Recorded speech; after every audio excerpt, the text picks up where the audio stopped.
The third unit is Embedded Programming Systems, presented by Dr.S.Sumathi, heading Department of ECE, Adiman College of Engineering.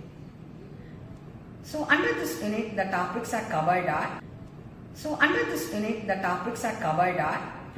embedded program, role of infinite loop, compiling, linking, locating, downloading, debugging, emulators and simulators processor, overview of embedded C, programming and assembly, registered usage conventions, procedure call and return, parameter passing, retrieving parameters and temporary variable.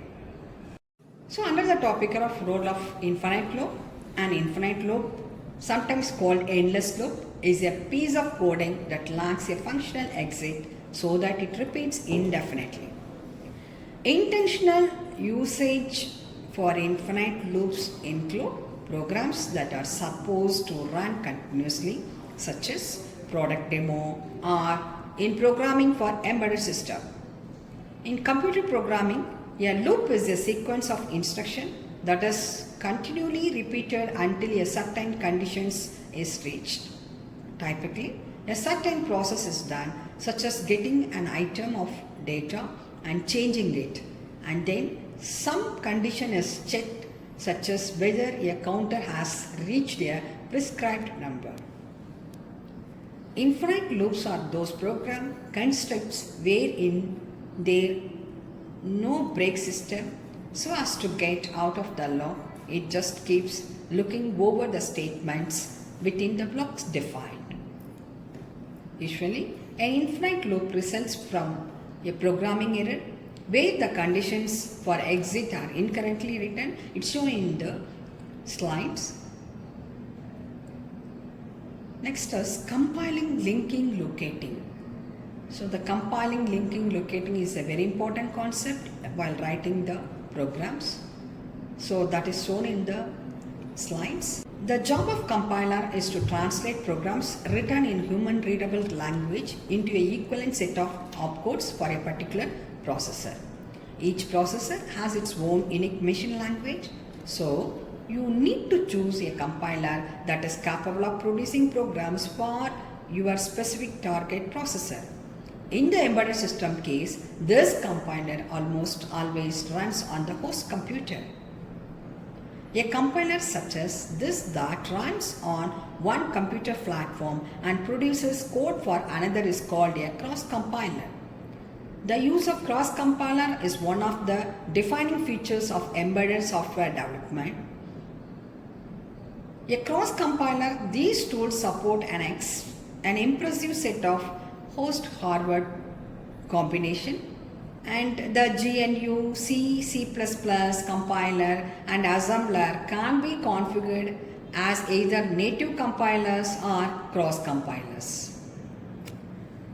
Regardless of the input language, either C or C++, assembly or any other, the output of the cross-compiler will be an object file. This is specially formatted binary file that contains the set of instruction and data resulting from the language translation process. The contents of an object file can be thought of a very large flexible data structure. The structure of the file is usually defined by a standard format like the common object file format, extended linker format.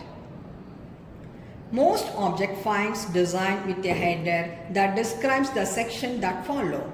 Each of these sections contains one or more blocks of code or data that are organized within the original source file.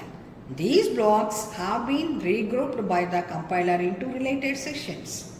For example, all the code blocks are collected into a section called text, initialized global variables into a section called data, and initialized global variables into a section called BSS. So under the topic of linking, the job of the linker is to combine the object files and in the process to resolve all the unresolved symbols. The output of the linker is a new object file that contains all of the code and data from the input object files and is in the same object file format. It does this by merging the text, data, various sections of input files. While the linker is in process of merging the section contents, it also on the lookout for unresolved symbols. The GNU linker ID runs on all of the same host platforms as the GNU compiler. The GNU linker also has a scripting language that can be used to exercise tighter control over the object file that is output.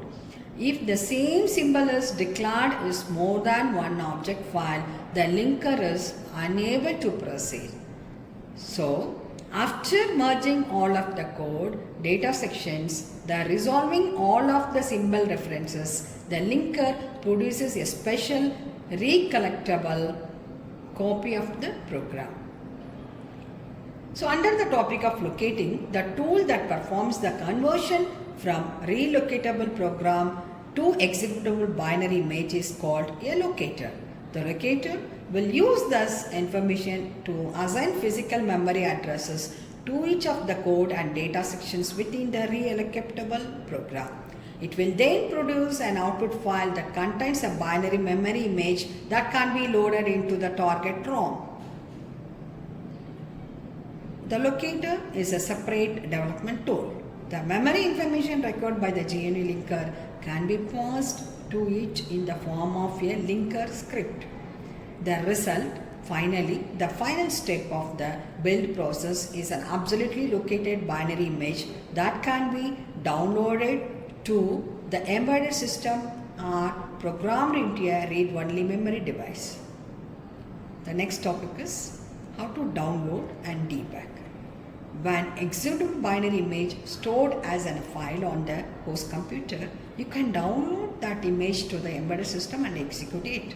The executable binary image is usually loaded into a memory device on the target board, executed from there. So what is emulator is a given. The remote debuggers are helpful for monitoring and controlling the state of the embedded hardware.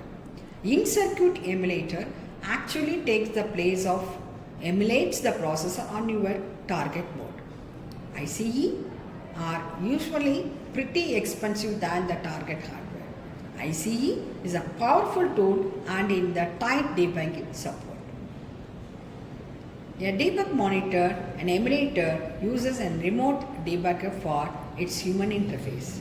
The emulator supports powerful debugging features as hardware breakpoints and real-time tracing.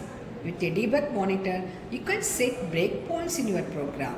These software breakpoints are restricted to instruction fetches the equivalent of command stop execution if this instruction is about to be fetched. Another useful feature of an in-circuit emulator is real-time tracing. A emulator incorporates a large block of special purpose RAM random access memory that is dedicated to supporting information about each of processor cycles that are executed. These features allows you to see in exactly what order things happen. Example, did the timer interrupt occur before or after the variable? So the next one is ROM emulators. A ROM emulator is a device that emulates a read-only memory device. Like an ICE, it is an embedded system that connects to the target, communicates with the host. The target convention or the connections is via ROM socket. To the embedded processor, it looks like any other read-only memory device. But to the remote debugger, it looks like a debug monitor.